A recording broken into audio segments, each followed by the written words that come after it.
Guys, ഇപ്പം ഞാനുള്ളത് ആംസ്റ്റർഡാമിലാട്ടോ. അങ്ങനെ പറഞ്ഞ് ഞാനും ആംസ്റ്റർഡാമിലെത്തി. ആംസ്റ്റർഡാം എന്ന് പറയുമ്പോൾ മലയാളികൾക്ക് രണ്ട് കാര്യങ്ങളായിരിക്കും മനസ്സിൽ ഫസ്റ്റ് ഓർമ്മ വരുന്നത്. ഒന്ന് തനി മലയാളി, പിന്നെ ട്യുലിപ്പ് ഫെസ്റ്റിവൽ, പിന്നെ ഒരു മലയാളം മൂവി അവിടെ ഷൂട്ട് ചെയ്തിട്ടുണ്ട്.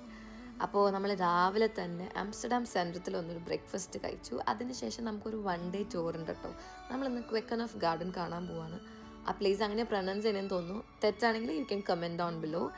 അങ്ങനെ നമ്മളവിടെ ചെന്നു. ഇത് നമ്മൾ ടിക്കറ്റ്സ് നേരത്തെ എടുത്തിട്ടുണ്ടായിരുന്നു. അവർ സ്ലോട്ട് വെച്ചിട്ടാട്ടോ ടിക്കറ്റ്സ് സെല് ചെയ്യുന്നത്. സോ നിങ്ങൾ നേരത്തെ ബുക്ക് ചെയ്തില്ലെങ്കിൽ നിങ്ങൾക്ക് നിയറസ്റ്റ് സ്ലോട്ട് കിട്ടാൻ ചാൻസ് കുറവായിരിക്കും. പിന്നെ ഇപ്പോൾ ഉള്ള എല്ലാ യൂറോപ്യൻ ഡെസ്റ്റിനേഷനിലും സ്പ്രിങ് സ്റ്റാർട്ടായിട്ടുണ്ട്. Cherry blossom, sakura, tulip season. അങ്ങനെ ആംസ്റ്റർഡാമിലെ one of the touristic spot ഞാനും കണ്ടു. പിന്നെ ഞാൻ അവിടെ നിന്ന് ഫ്രിഡ്ജ് മാഗ്നറ്റ് വാങ്ങിച്ചു. പിന്നെ അത് ഫേമസ് ആംസ്റ്റർഡാം വേഫേഴ്സ് വാങ്ങിച്ചിട്ട് തിരിച്ച് വീട്ടിൽ പോയി. ബൈ.